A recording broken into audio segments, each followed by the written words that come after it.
tapi sedikit orang bisa menjadi contoh.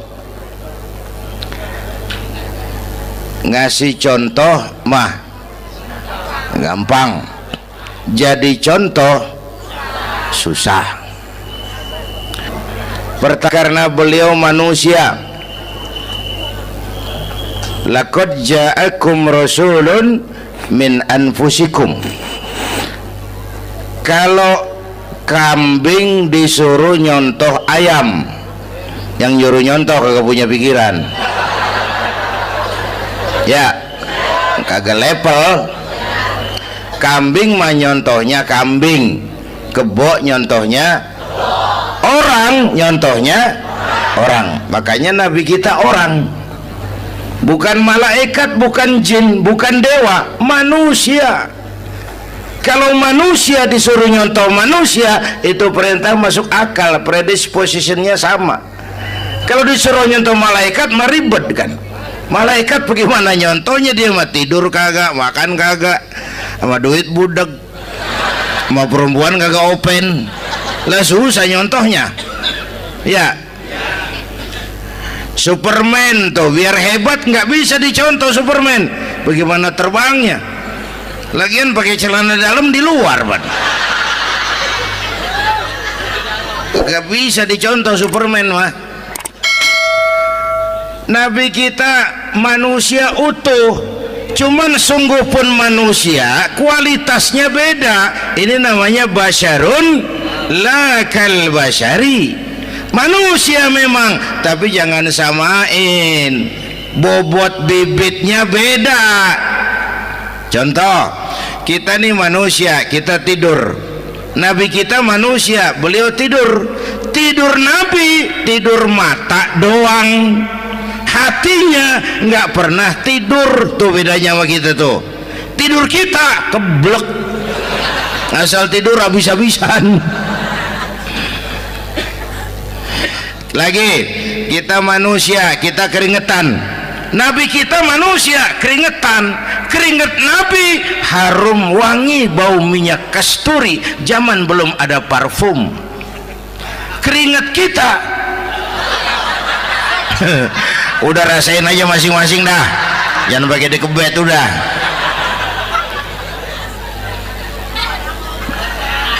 Contoh lagi, kita nih manusia nih, kita beludah nggak? Nabi kita manusia, beliau juga beludah. Ludah Nabi obat, ludah Nabi. Itu kan waktu mau hijrah kan sama Sayyidina Abu Bakar, sampai di Gua Sur, Sayyidina Abu Bakar bilang, saya turun duluan ke gua ya Rasul. Ngapain? Bersihin gua, takut ada binatang berbisa. Silakan. Turun Sayyidina Abu Bakar bersihin gua. Bener tuh, tangannya digigit kalajengking, sakit, ngebet, bengkak. Kalajengking Arab, ya emang di Arab kejadiannya. Wuher nyaut aja bener, ditahan aja, udah aman ya Rasul, silakan turun. Lama-lama dalam gua berduaan kelihatan juga Sayyidina Abu Bakar mukanya pucat. Nabi tanya, mabalu kayak Abu Bakar? Abu Bakar kenapa? Nggak apa-apa. Berat meninggalkan Mekah? Enggak. Malas hijrah ke Madinah? Enggak. Takut diubur-ubur Quraisy? Orang kata enggak, itu mah enggak. Lah kenapa muka kamu pucat? Tangan digigit kalajengking. Ngapa nggak ngomong dari tadi? Saya nggak mau nyusahin Tuhan ya Rasul, biar saya tahan, asal jangan nyusahin Tuhan. Jangan begitu kau. Sini tanganmu, diambil sama baginda Nabi. Bismillahirrahmanirrahim. Cuh, diludahin, ringkes, sembuh saat itu juga. Ludah Nabi. Pengen tahu kita yang ludahin, bengkak campur koreng.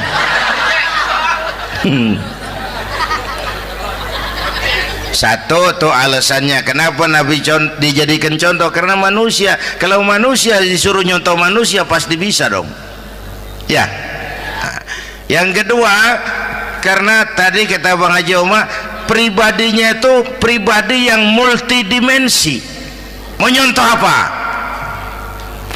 Pak saya ini pengusaha Pak. Nabi umur 9 tahun udah ke Syria tuh dagang lintas negara Syam tuh. Saya jenderal Pak. Nabi mimpin tentara di medan perang Mas. Saya mau balik Pak. Nabi dakwah Bung.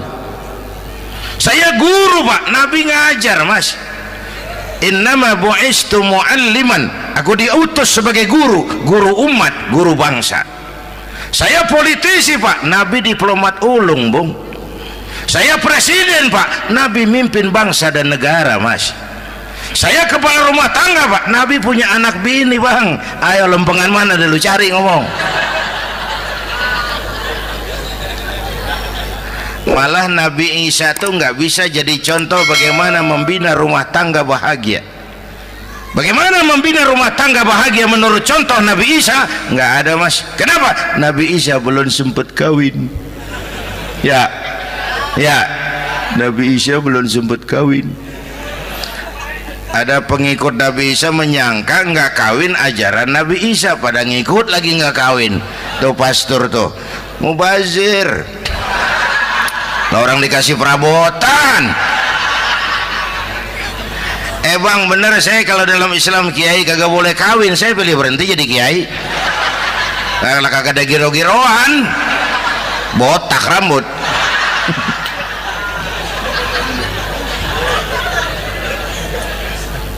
Makanya Bang Haji Umar cerita poligami saya girang banget tadi.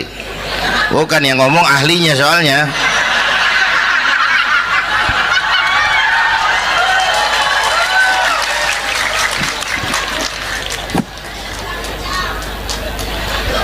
Dadah gitu aja deh ya. Nah kata Imam Busair nih yang dahsyat, ka'annahu wa huwa fardun fi jalalatihi fi askarin hina talqahu wa fi hasham. Sepertinya kehebatan Rasulullah itu sama baik sendiri maupun di tengah tentara. Artinya begini, orang hebat banyak, tapi yang hebat di mana-mana susah nyarinya. Baginda Rasul ini lagi duduk hebat, lagi jalan hebat, ada di pasar hebat, lagi di masjid hebat, di medan perang hebat, di depan anak-anak hebat, di mata musuhnya hebat, di depan sahabatnya hebat, di mata istrinya hebat, di mana-mana hebat. Lah susah nyari orang begini Bang. Ya kita mah hebat juga setempat. Di kantor hebat, sekantor orang diomelin. Di kantor, pulang ke rumah dikeplak sama bininya diem aja. Nih di depan bininya dia kagak hebat dia mah.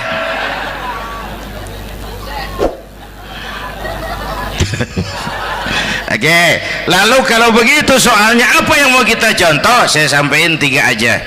Pertama, Nabi kita ini tokoh yang sejak kecil udah ditempa kesusahan.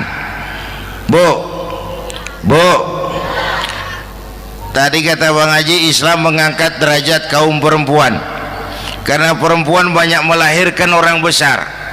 Lihat Sayyidah Aminah, ibunda baginda Nabi, melahirkan anak pertama tanpa didampingi suami. Meninggal suaminya, sedih hatinya, remuk perasaannya, tapi tegar jiwanya. Dilahirkannya bayi bernama Muhammad, diasuhnya penuh kasih sayang, diantarnya menjadi orang besar dan memang dibesarkan oleh Allah. Itu contoh tuh Bu. Bilangin anak-anak tong, bocah Nabi ngangon kambing tong, sekolah tong, jadi orang gede. Baba lu tibang tamat SD, lu sarjana lu. Baba lu cuman jadi RT, lu jadi camat lu. Biarin malu baba lu pala jadi kaki, kaki jadi pala, asal lu terus sekolah. Bu, anak sekolahin, gelang doang digedein lu. Nih kan kita Betawi nih pendidikan ngentengin banget kotaan. Udah dong, jangan tinggi-tinggi sekolah udah. Ngapa mak? Baba lu kagak sekolah hidup noh. Hidup dong, pun jamu monyet juga hidup. Bu, anak sekolahin.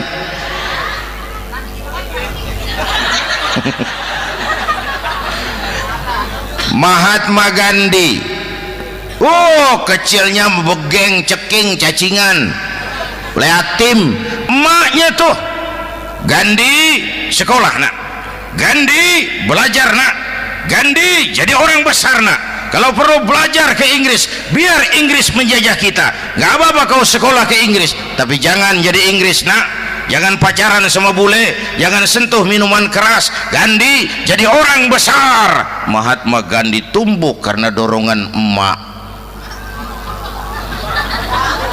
Mak udah yatim. James Watt, Kang Bandrek, emaknya tuh yang dorong tuh jadi orang besar. Belum lagi perempuan yang jadi besar. Di Indonesia ada Kartini, di Jawa Tengah ada Dewi Sartika, di Jawa Barat Dewi Sartika, di Bengkulu ada Fatmawati Soekarno sang penjahit bendera merah putih, di Aceh muncul Laksamana Malahayati, disusul kemudian oleh Cut Nyadin, baru kemudian muncul Cut Koko, Cut Meme, Cut, ya udah tak cut lain dah.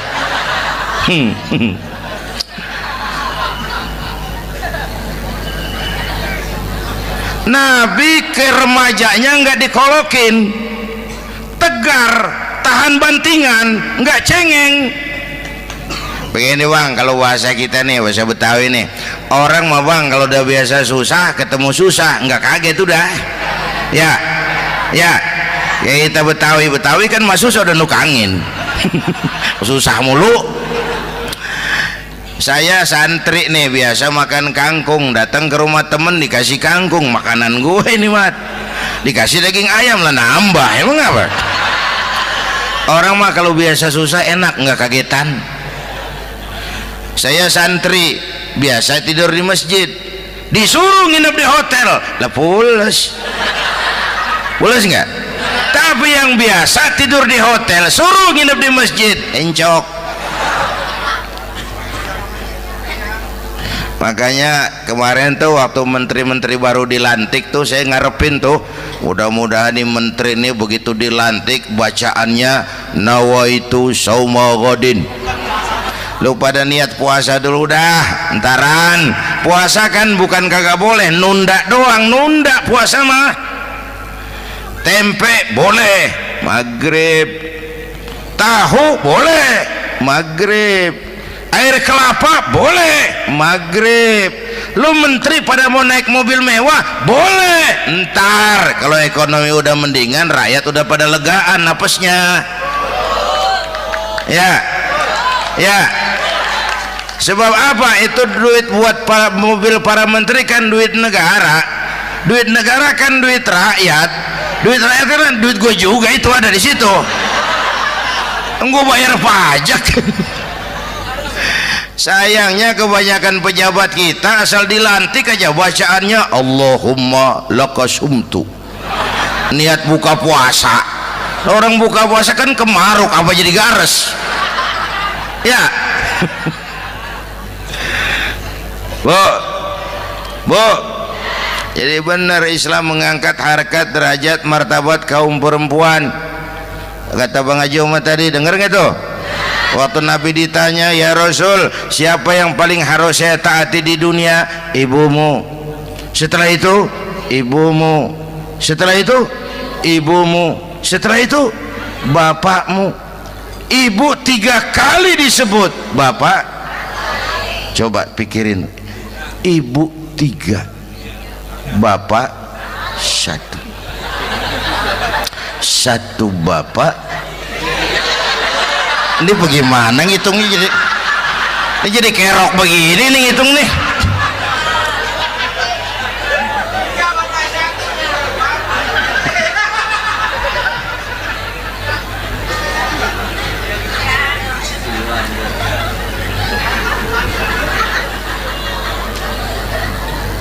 Jangan takut ngadepin susah, hidup nih keras, kerja keras, perseringat banting tulang ya Bu. Satu, Yang kedua, contoh dari Nabi, orang yang paling bersih hatinya Rasulullah, orang yang paling baik akhlaknya Rasulullah, orang yang bahkan sudah dapat jaminan ampun dari segala dosa Rasulullah. Tapi orang yang kalau sholat malam sampai bengkak kakinya karena rajin sujud Rasulullah. Aspek ibadah. Apaan?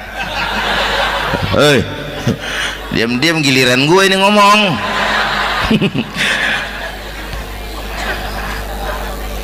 Lo ngomong lagi udah gue pulang. Canda neng. Udah gantian ya. Ya. Apaan urusan? Orang yang dosanya udah dapat jaminan ampun, kalau salat malam bengkak kakinya karena rajin sujud. Saya tahu di sini juga banyak yang kakinya bengkak. Semurat. Oke. Kira-kira 3 minggu yang lalu saya menghadiri haul akbar Syekh Maulana Malik Ibrahim di Gresik, haul ke-609.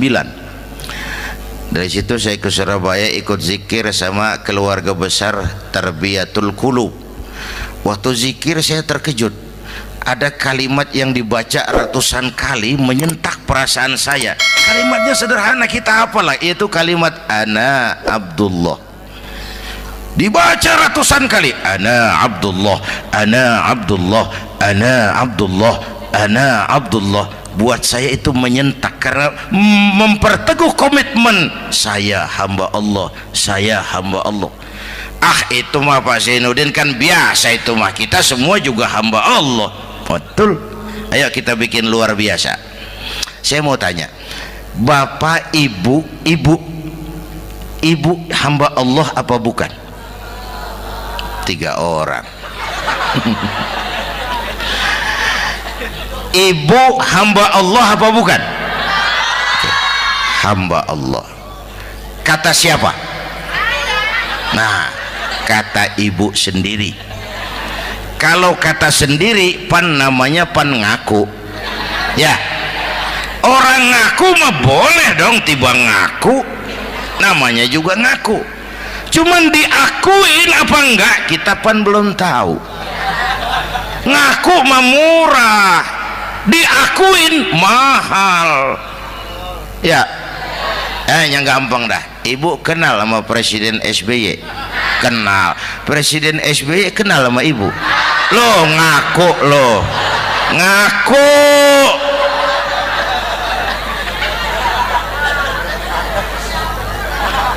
Saya hamba Allah, kata saya. Berapa banyak orang mulutnya hamba Allah, perbuatannya menyatakan dia hamba dunia, hamba harta, hamba jabatan, hamba setan, budak nafsu. Nggak sesuai ucapan sama perbuatan. Yuk jadi hamba Allah yang beneran. Jangan separuh-separuh, kita mapan asal sakit mah hamba Allah. Ya Allah, ya Allah, lagi sakit, sehat ya dikit, keder, nyari masjid nggak ketemu.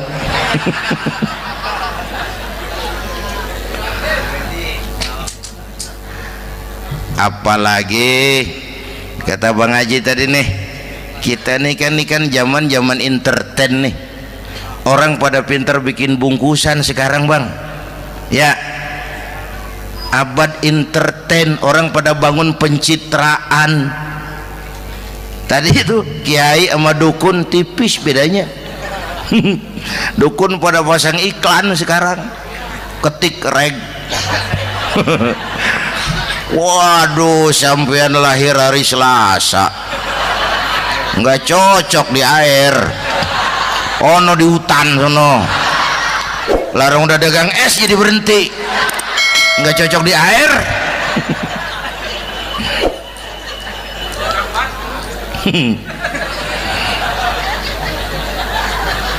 Bu, nih zaman nih siapa pakai apa, siapa mau jadi apa kagak urus nih. Bapak Ibu hadirin yang saya hormati, dan masyarakat kita ini kayak daun kering. tahu daun kering? Gampang dikumpulin, susah diikat, berisik, gampang dibakar. Tuh daun kering. Penyakitnya kutil, kurang teliti, cepat heran, gampang kagum. Cepat heran, gampang kagum. Dulu ada tuh satu hari tabrakan di jalan kenceng, buah, korban jatuh belepotan darah, dikerubungin orang banyak. Datang wartawan mengambil gambar dari dekat, susah, orang banyak bener ngerubung. Cari akal nih wartawan, tolong saya dikasih jalan ke dekat korban. Orang nengok semua, saudara siapa? Saya bapaknya korban, katanya. Dia ngaku bapaknya korban. Ya orang minggir semua, minggir, ini ada bapaknya korban. Orang minggir semua, dia maju ke depan korban. Sampai di depan korban pucat mukanya tuh wartawan. Kenapa? Yang ketabrak anak monyet, Pak. Dia udah kedongan ngaku bapaknya korban.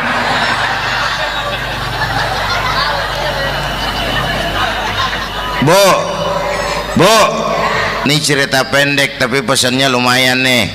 Kalau belum kenal bener mah jangan buru-buru ngakuin, ya.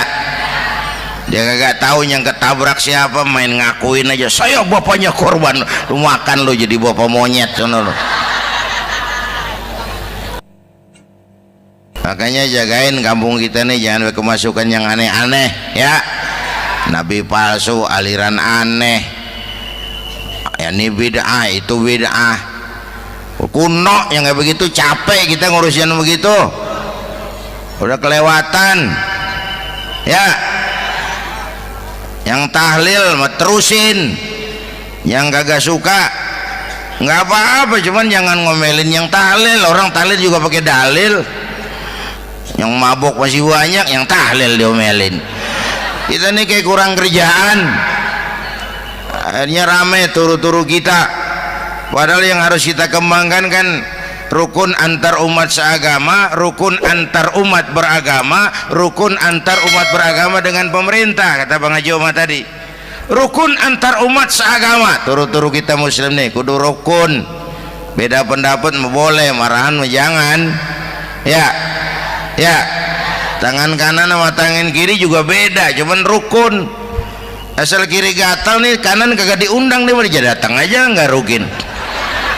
Nggak ada kiri gatal kanan ngomel, lu garuk aja sendiri, nggak, dia mah akur, ya Bu.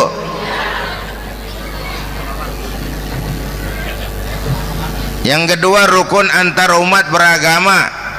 Islam ini rahmatan lil. Yang ketiga rukun antar umat beragama dengan pemerintah. Ini mah kita kan bermasyarakat sama juga sembahyang berjamaah, ada imam ada makmum, ya.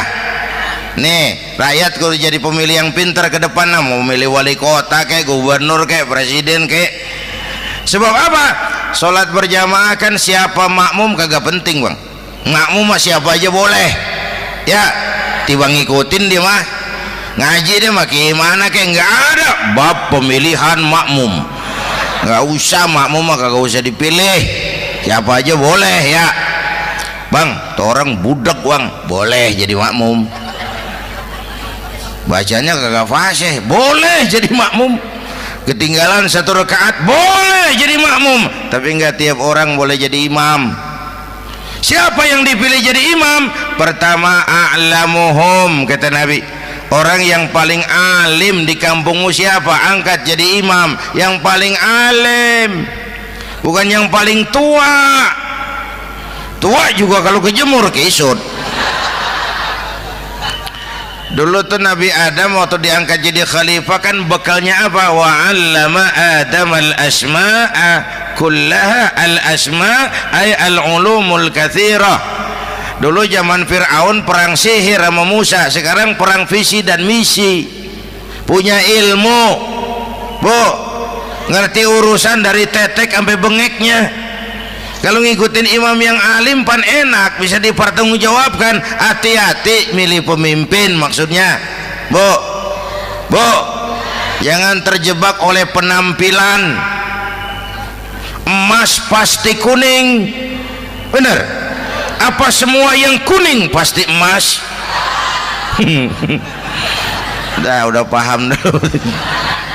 Subhanallah, sangat luar biasa tausiah yang sudah disampaikan oleh guru kita Al-Maghfurullah Kiai Haji Zainuddin MZ.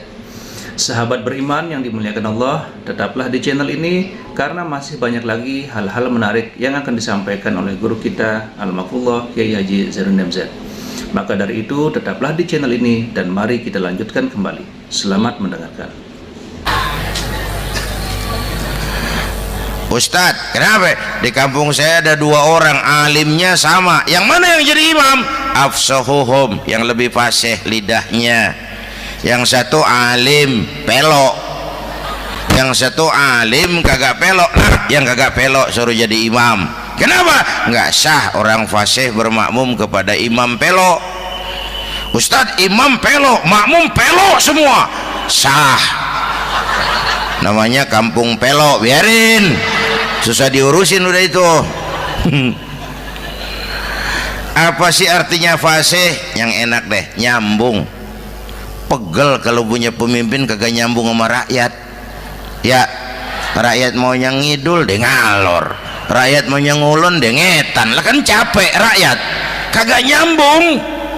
Makanya kalau jadi imam pesan Nabi, idza amma ahadukumun nas falyukhaffif. Kalau kamu jadi imam, ringankan sholat kamu. Itu makmum nggak sama kekuatannya. Jangan panjang-panjang kalau jadi imam, kudu tahu keadaan makmum. Tuh makmum ada yang udah tua rentak, diri aja udah gemeter. Ada yang punya darah tinggi, kalau sujud kelamaan palanya ngebet. Ada yang udah janji tuh makmum habis sembahyang mau terima duit. Kalau imam kelamaan, kalau saudan makmum. Ya, nyambung. Jangan udah diangkat jadi imam saenake dhewe. Salat isya berjamaah, rakaat pertama selesai Fatihah Yasin. Makmum ikut mengikut, cuman bari ngancem. Besok gua tawiatin balik lagi udah. Kagak nyambung. Kalau nggak nyambung tuh capek, Bu. Jangan tersenyum kepada orang buta, jangan berbisik kepada orang tuli. Kagak nyambung. Orang buta diajak senyum, bagus sih maksudnya, cuman kan rada mubazir. Orang kagak paham. Cari pemimpin yang nyambung. Kalau memang masyarakatnya suka tahlil, cari pemimpin yang suka tahlil. Rakyatnya suka maulid, cari pemimpin yang suka maulid supaya nyambung, kagak pegel kita.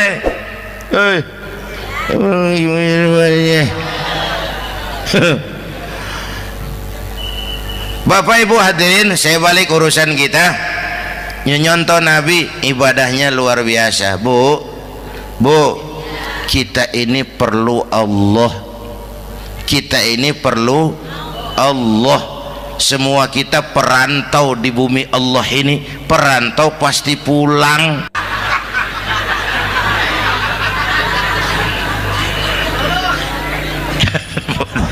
Bolot, bodoh kalau ada perantau. Dia sadar dia perantau tapi nggak pernah mikirin pulang. Lebih bodoh lagi mikirin pulang tapi nggak nyiapin bekal. Yang tadi Bang Haji Omah udah bilang tuh, muda mati. Ya, kadang-kadang engkongnya segar banget, cucunya mati. Ya, perantau mah mesti pulang. Sini mah kita ngendon doang, ngendon taran. Mula-mula pan Bang, kita mah tinggalnya jauh di alam arwah. Dari sana pindah ke alam rahim, alam kandungan emak nih. Pernah tinggal di situ 9 bulan tuh. Ada yang 2 tahun, yang keluar udah kumisan. Kelamaan ngetemnya itu.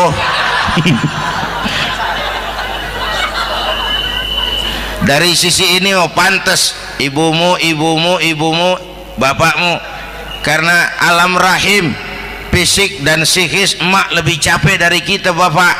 Kita mah orang laki mah, kita mah pan investor gitu mah, nanam modal doang. Yang ngolah pabrik kan emak tuh, ya mak. Pabrik. anak-anakku remaja, pemuda yang hadir, Masya Allah, emakmu, emakku, emak kita semua nih, dari mulai ngidamin kita udah kita seksa nih emak nih, dari mulai ngidamin kita udah kita seksa emak nih, muntah nggak urus. Mending ada yang dikeluarin mah enak, lega. Ini kagak ada apa-apanya. Bener mak, yang dipengenin yang kagak musim lah kan setengah mati lagi urusan. Tengah malam pengen megang pala kereta, lu jorok bener lu, gue heran.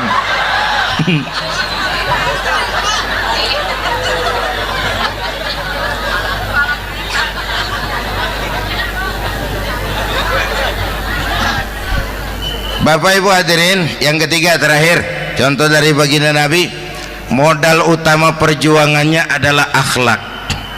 Memperbaiki akhlak, pakai akhlak. Rasulullah ngajak, bukan ngejek. Rasulullah merangkul, bukan mukul. Rasulullah pakai argumen, bukan pakai sentimen. Tujuannya adalah kebenaran, bukan menang-menangan.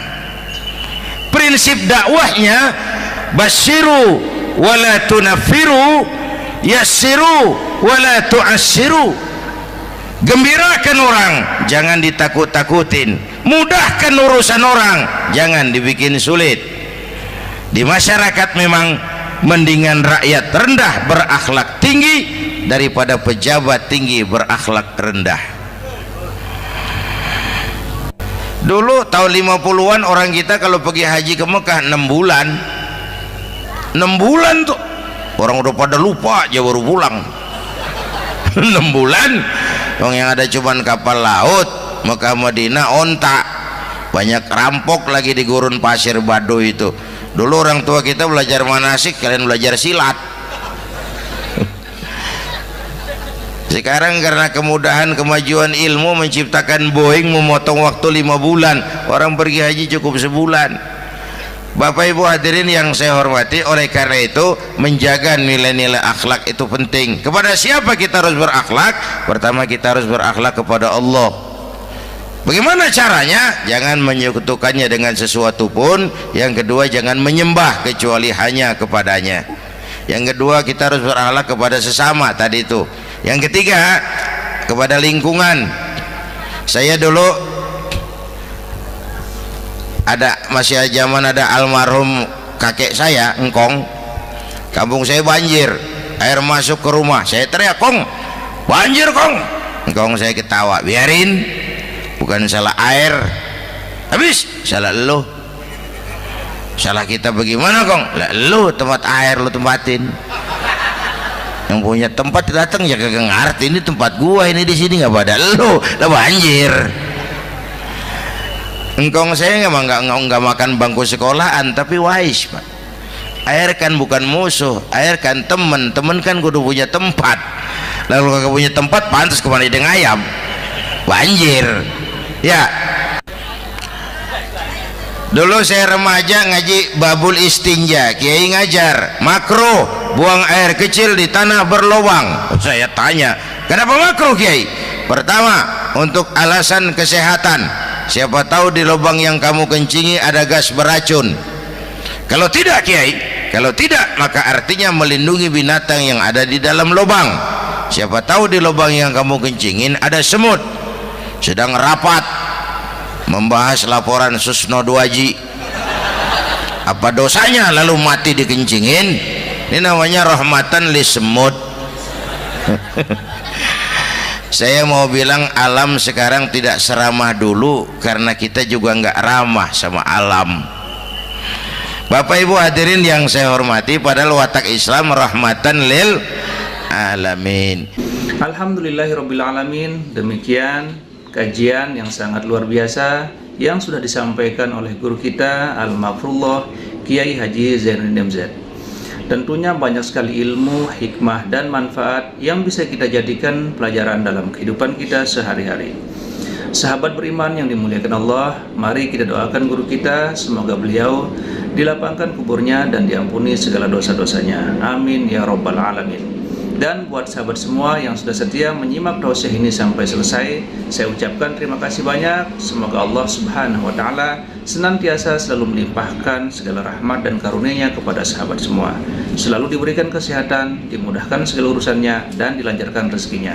Amin ya rabbal alamin. Sampai bertemu lagi di kajian berikutnya. Wabillahi taufiq wal hidayah, waridha wal inayah. Wassalamualaikum warahmatullahi wabarakatuh.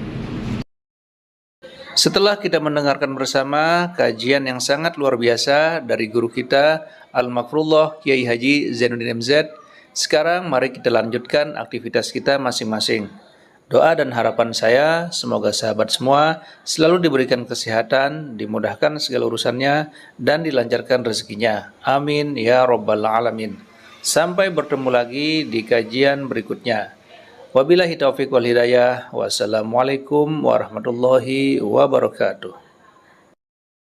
Assalamualaikum